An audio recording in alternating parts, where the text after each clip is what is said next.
In this video, we're going to extend the idea of linear regression to more than one variable.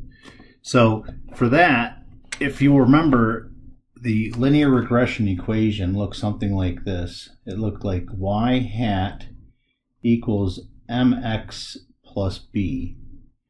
X is a random variable.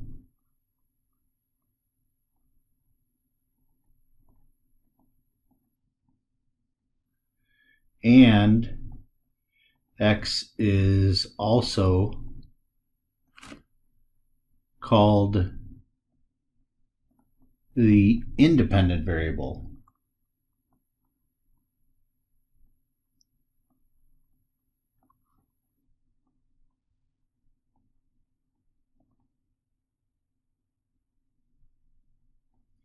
Now, usually we were looking at things that just had one sort of an input and we looked to see what their output was.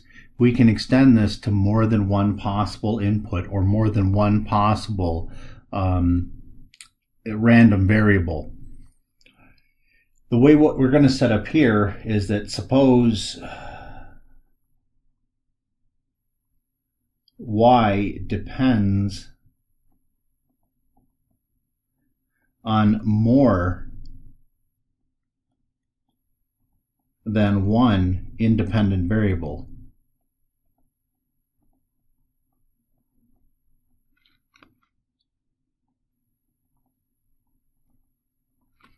So if y depends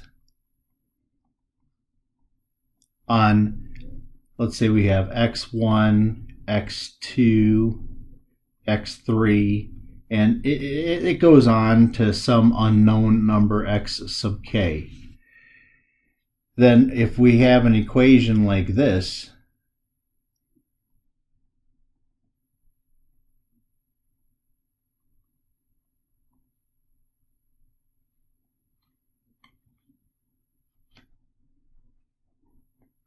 so I have all my variables listed there. Each of them has their own slope, if you will. And then we have one and only one y-intercept b. So you can see that it's similar to the original equation. It's just that now we're allowed to use more variables. In my original equation, when we only have one variable, if you want it to look like the equation that we have, simply put a sub 1 on the x in it, and you can see that it's a complete generalization of this. This is an odd video because our calculators cannot do this.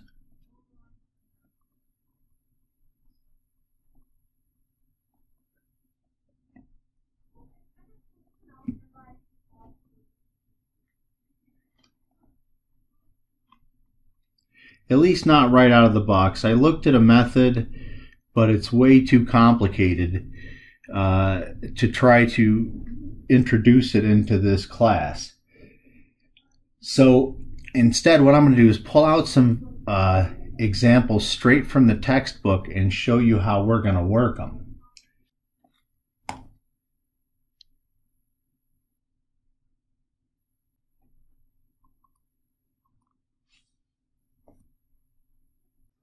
Okay, what we have here is a group of 10 students, and the final grades have been already done, and they were looking at two possible independent variables that might have an effect on the outcome. One would be their midterm exam grade, and the other would be the classes they missed. What I want to do is come up with a multilinear regression equation for this data. In order to do that, you have to use something besides your calculator. You can use Microsoft's Excel or any spreadsheet program can do this. In Excel, though, you need to add in some functionality. All right, what I've opened is a blank spreadsheet in Excel. What you want to do before anything else is to install a data analysis toolkit. The way you do it is if you go up to File, down at the bottom you'll see Options down here at the bottom left.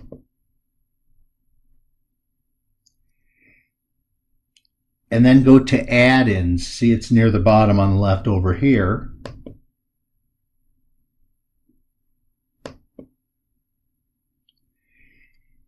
And click the Analysis Tool Pack. And then click Go. Go will install the Analysis Tool Pack. So I've already done it.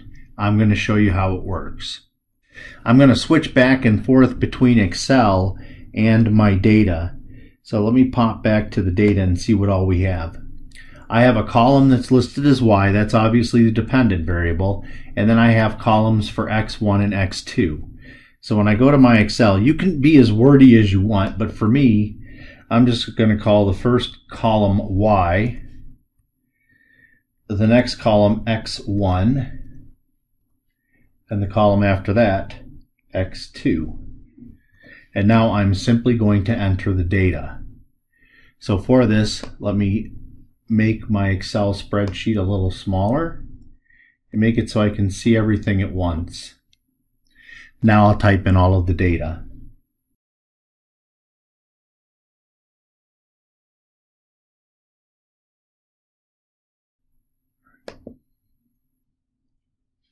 Okay, now to get the information or the data that or the analysis that we want, go to Data and select Data Analysis. We simply want to scroll down here until we find Regression. There it is. Click OK. Now, I have seen, as I'm looking through the textbook, they tend to leave this level at 95%, so I'm not going to touch that. What you want to do is specify your Y range. That means you want to put this first column into this spot. The easiest way to do it that I know of is to click this up arrow and then click on the first spot, and then you can highlight your way down through the whole thing like this. Shift, I'm doing Shift and my down arrow key, and you'll notice that it specifies those data range, that data range there. Click that same arrow again and it puts it into that spot.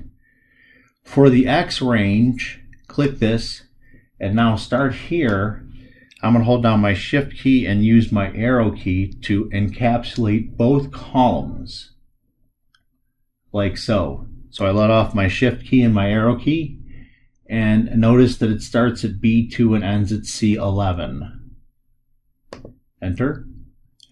And then for the output range, you have to give it a place to put the answers. Click Output Range.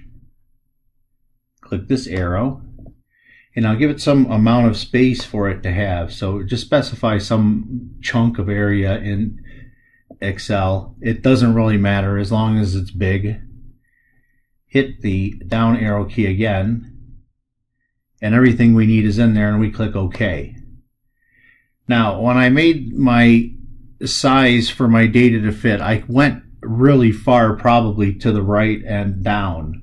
To get back to where you want, simply hit Control and Home, and it will take you back to the beginning of the spreadsheet.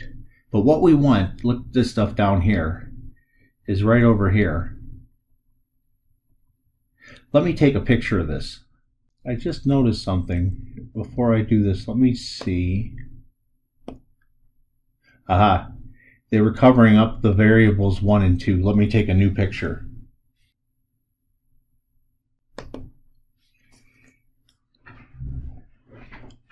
Here is all of the information that you could possibly need for these things. I'll show you right here what we have. You see where it says r squared? That's r to the second power. We know what that is. That's the coefficient of determination. And also, we also know that's the percentage. That thing right there, we have 99.87% is the percentage of explained data. So keep that in mind as well. The standard error there, that is S sub E. That's already calculated for us. What we really want for our equation is down here. You can see that we have an intercept, an x1 variable, and an x2 variable. That means that my equation looks like this. Y hat equals 0.5 x1, because you can see that the x1 variable has this. It's listing the coefficients for these things. So my coefficient for x2 is this number here. I'm rounding things to 3 decimal places. So I have minus 4.896. Well, if I round that up, that's a 4.90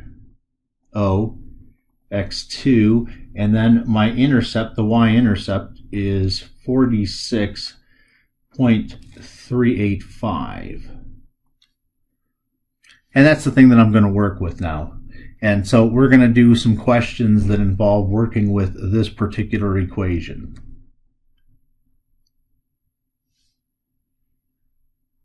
So now the rest of the exercises go like this.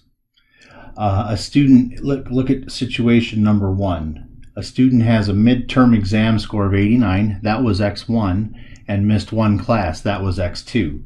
So for part 1 it will look like this: y hat equals 0.540 times 89, that's x1, and that 1 is x2. The next one is minus.